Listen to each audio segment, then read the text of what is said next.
Drugo vprašanje. Sem hči očeta, ki je ob raznih težavah, notranji stiski, močnih čustvih, pogosto posegel po alkoholu, da je blažil ves pritisk zunanji in notranji. Kako AIKU metoda razlaga vlogo ženske pri poseganju moškega po alkoholu? Kaj lahko kot ženska ozavestim in spremenim, da moja podzavest,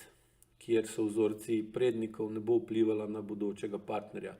Trenutno sem samska, tako da se bo zatekal v alkohol. Glede na vprašanje je videti, da nekaj že poznate od pogleda ali pa pristopa, s katerim se AIKU loteva teh stvari. Osnovno je, da se dovolj dobro zavedate, da imate vedenje, odzive, avtomatizme, odvisne odzive, pogojne odzive, ki jih je vaša mati dobila od svoje mame in jih sama tudi dopolnila ali pa razvila pri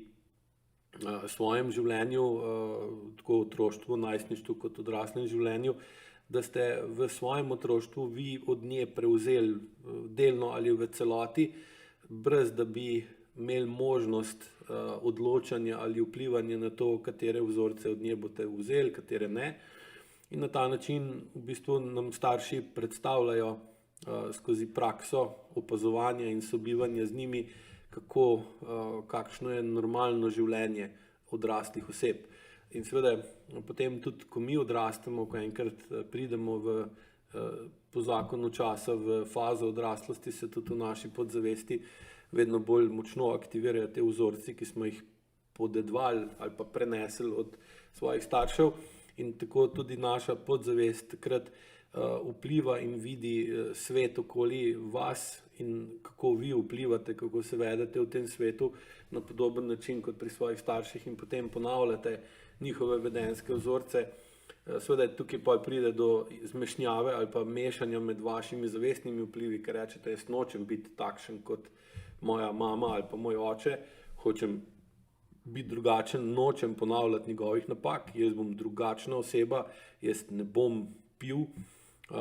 recimo zaradi tega, ker je alkohol tako zaznamoval moje otroštvo ali pa moje življenje, torej ne bom jaz tudi tak. Seveda je pa ta zavestna odločitev samo en del vpliva, ki ga imate vi ali pa ki ga imamo na življenje, ker glavno vpliv ima v bistvu bolj podzavest. In zdaj, če imamo mi v podzavesti vzorce, da je odvisnost od alkohola ali pa neka druga odvisnost podobna, ki ima podoben vpliv kot alkohol na delovanje možganov, nekaj normalnega, potem je tudi vpliv naše podzavesti na naše vedenje in na druge ljudi, ki so okoli nas, takšen, da spodbuja ali pa vpliva na to, da se taka oseba začne tudi sama vesti za našo podzavest normalen način. In seveda so tudi naši podzavesti ali pa v tem primeru podzavesti ženske so privlačni moški, ki imajo podobno podzavest, kot jo je imel njen oče, predvsem zato, ker se je podzavest od te ženske v svojem otroštvu že vložila 10, 12, 15, 18 let v urejevanje in vzpostavitev take strukture pa funkcije, ki je znala sobivati ali pa preživeti v takem očetu. In seveda taki vzorci, ki so bili razviti in v katere je šlo veliko energije in časa, se zaradi ekonomičnosti ne mečejo kar stran. Zato je moški, ki je podoben očetu od ženske, za to žensko podzavestno veliko bolj privlačen kot recimo moški, ki ima podzavest drugačno od podzavesti njenega očeta. Čeprav zavestno pa seveda taka ženska išče drugačnega moškega. Sam problem če ima kronično mišično zakrčenost, senzorno-motorno iluzijo v sebi, je, da ne zna zavestno prepoznati podzavestnih vzorcev pri tem moškem, ampak gleda, če je moški zavestno dovolj drugačen od njenega očeta, hkrati pa njena podzavest da kljukico, da je pa podzavest tega moškega dovolj podobna podzavesti očeta od te ženske, in tukaj dobimo tisto zmagovalno kombinacijo, da je zavestno dovolj drugačen od očeta, podzavestno pa dovolj podoben očetu, in tak moški je za žensko nadpovprečno privlačen in seveda je bolj verjetnost, da bo z njim živela več časa, pa imela bolj intimen odnos, vedno večja. Seveda, pa bolj, ker je odnos intimen, pa dlje časa, ko traja, bolj se povečuje vpliv ženske podzavesti na podzavest tega moškega in obratno, moški vpliva bolj podzavestno na žensko. Tudi zaradi tega, ker po začetni zaljubljenosti in začetnem tistem odnosu, kjer sta oba zelo zavestna glede medsebojne komunikacije in medsebojnih odnosov, ker se ne poznata še dobro, ker imata oba interes, da bi bila čim bolj v redu, zato bolj razmišljata, kaj kdo pove, kako pove, kaj naredi, koliko časa vložiš v partnerja, koliko ne. Seveda potem pa, ko se ta zaveza nekako stabilizira, pridejo drugi izzivi, kot so stanovanje, služba, otroci in podobno, se ta podzavesten, se pravi, se nadzor ali vedenje v tej partnerski zvezi vedno bolj naslanja na podzavestne vzorce, ki pa, če niso bili spremenjeni s pristopi kot je AEQ, so še vedno zelo podobni vzorcem, ki jih je imela ali pa ima vaša mati in vaš oče v svoji podzavesti, zato je potem tudi tak zakon vedno bolj podoben zakonu vaših staršev, tako po moževi kot po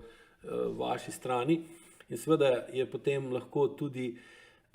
se pride do vedno večje verjetnosti, da bo moški v tem primeru razvil določeno odvisnost, ne nujno od alkohola, ker odvisnost od alkohola je pa prej toliko razširjena, predvsem zaradi tega, ker ni bilo drugih možnosti. Danes imate pa biti možnost odvisen od ogromnega števila različnih pristopov ali pa vedenj, ki imajo podoben vpliv na življenje in na delovanje zavestnega dela možganov, kot jih ima alkohol, od socialnih omrežij do športa, do dela, do igrc, do različnih odvisnosti hrane, ki jih naši predniki enostavno niso imeli možnosti imeti v repertoarju odvisnosti, zato so bili relativno omejeni na odvisnost od cigaret, od tobaka, ki jih je pomirjal, zato da niso bili preagresivni, in odvisnost od alkohola, ki je pa v bistvu spet zmanjševal notranjo napetost v telesu, po drugi strani pa, če je bila previsoka doza alkohola, se pravi raven alkohola, je oseba izgubila zavestne zavore in je pokazala tisto, kar nosi v sebi, se pravi tudi ta pregovor v vinu je resnica izpeljan iz tega, in takrat je dal ven iz sebe tisto, kar je običajno skrival ali prikrival, hkrati je imel pa izgovor ali razlog, zakaj je to naredil, ali pa da ni resno mislil, ker je bil vinjen in je v bistvu se pokril s tem, da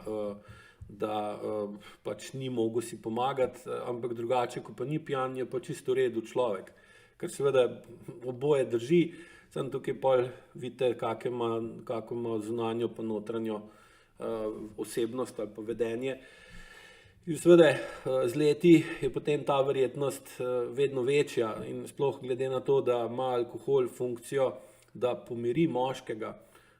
je vloga ženske pri zmanjševanju verjetnosti alkoholizma pri moškemu ta, da bi morala uporabljati svojo funkcijo pomirjanja. To sem že večkrat v večjih odgovorih na vprašanja v prejšnjih epizodah razlagal, kakšna je funkcija ženske in moškega, in ne bom tukaj še dolgo razložil spet ponovno, si pogledajte kakšnega od predhodnih vprašanj na to temo, ampak generalno je žensko telo strukturirano tako, da je oblikovano za funkcijo, da energijo daje dol v tla, moški ima obratno funkcijo, obliko telesa, da gre energija gor v zrak. Se pravi, lahko poenostavljeno rečemo, da oblika ženskega telesa je oblika piramide, se pravi, da je spodnji del širši, zgornji del ožji in je izjemno stabilna struktura, ki je prizemljena v močnem stiku s tlemi in zaradi tega je premišljena, bolj preudarna, bolj obzirna, dolgoročno gleda in v bistvu zna pomiriti okolico, še posebej otroka in seveda tudi moškega. Čim je moški obratna piramida, se piramida, ki je postavljena na glavo in ima ta ozek kos, to špico dol na zemlji, najširši, največji vpliv ima pa gor, sprav zato, ker ima tudi v bistvu močnejšo uporabo jeze, močnejši ramenski obroč, močnejši vrat, glas, roke, lahko naredi veliko več škode ali koristi v krajšem času kot ženska. In zato je tudi funkcija moškega, da je impulziven, da je aktiven, da vznemirja, da vpliva na okolico na način, da se neke stvari spremenijo, da čim ženska ima pa glih obratno, da pa to, kar se je spremenilo, pomiri in uredi. Zdaj seveda, če ženska nima primerne notranje ureditve, da je preveč zakrčena, da je preveč strah, da ima preveliko nezaupanje do moškega, predvsem iz izkušnje s svojim očetom in izkušnje njene mame z njenim očetom, potem ta previsok pritisk v notranjosti ženske in previsoka napetost ženske, tako v globini kot na površini telesa, odvisno ali letalo ali je podmornica, onemogoča, da pomiri družino, da pomiri moškega. In seveda moški, ki ga ženska na tak način ne more pomirjati, seveda more poiskati druge načine, kako naj se pomirja, in eno od teh je tudi alkohol. In če hočete, se pravi, kako lahko ženska pripomore k umirjanju moškega, predvsem zdaj v vašem primeru, ki ste samski, je, da v bistvu, kolikor je mogoče, razvijete višjo čustveno zrelost in sposobnost, da sprostite telo, da lahko ohranite notranjo umirjenost, tudi ko so recimo določeni stresni dogodki, in da v bistvu znate uporabljati dovolj dober ženski način razmišljanja, žensko vedenje, ki v bistvu je dolgoročno razmišljanje, pomeni, da razmišljam vnaprej, da razmišljam na široko, in v takem primeru, če dovolj umirjena in zna tako razmišljati, seveda je tudi njen notranji občutek pomirjajoč in to je tudi za moškega privlačno. Hkrati pa moški tako žensko začne sprejemati kot avtoriteto, kot nekoga, ki zna, lahko rečemo, predvidevati prihodnost in se v določenju prihodnosti redko zmoti, kar pomeni, da ji lahko zaupa, in in potem lahko razvijete postopoma kombinacijo, kjer vi kot ženska dajete usmeritve, dajete dolgoročen načrt, moški pa v bistvu izvaja kratkoročna dejanja, s katerimi se dolgoročni načrt postopoma uresničuje, in v takem primeru pride do vedno višje učinkovitosti uporabe energije pri obeh, tako pri moškem kot pri ženski, in do vedno močnejšega odraslega vedenja, kar pomeni, da se oba vedeta odraslo, kar pomeni po IQ-jevsko, da več problemov uredita kot naredita, ter da znata tudi oba brez težav prenesti sproščenost in umirjenost, ko so stvari urejene in začasno dokončane. Ker takrat se v bistvu zmanjša potreba po mišični napetosti, zmanjša se potreba po notranjem pritisku, gremo v parasimpatično stanje, se umirimo in takrat se sprostijo mišice in začutimo zadovoljstvo in užitek, ki ga prinese dobro opravljeno delo. In v takem primeru uporaba alkohola ni več na noben način potrebna, sploh zato, ker alkohol v kakršnikoli koncentraciji predstavlja toksično snov za celotno telo in dejansko negativno vpliva na delovanje živčnega, kardiovaskularnega sistema in drugih. In če oseba nima senzorno-motorne amnezije ali pa senzorno-motorne iluzije, ne potrebuje učinkov ki jih ima alkohol na njega, čeprav seveda, če spijemo en deci vina na dan ali pa kaj podobnega, to ni nič posebnega, ampak še zmeraj, če bi šli meriti natančno krvni pritisk, srčni utrip ali pa srčno variabilnost, bi lahko ugotovili, da tudi taka manjša doza alkohola na telo vpliva, kot da je zaužil neko manjšo količino strupa. Se pravi, odgovornost ženske v takem primeru je, da izboljša, da dvigne svojo sposobnost, da pomiri sebe in okolico nad tisto, ki je imela njena mati. Na ta način postopoma spreminja tudi podzavestno strukturo in bo zaradi drugačne strukture svoje podzavesti, ki bo drugačna kot podzavest njene mame, bo tudi privlačila in bila z drugačnim moškim, ki ima drugačno podzavest, kot je imel njen oče. In s tem se seveda zelo lepo in trajno zmanjšuje verjetnost, da bo moški po nekaj letih zveze začel posegati po alkoholu in da bo vajina zveza bila nek sodobna copy-paste verzija partnerskega odnosa vaših staršev.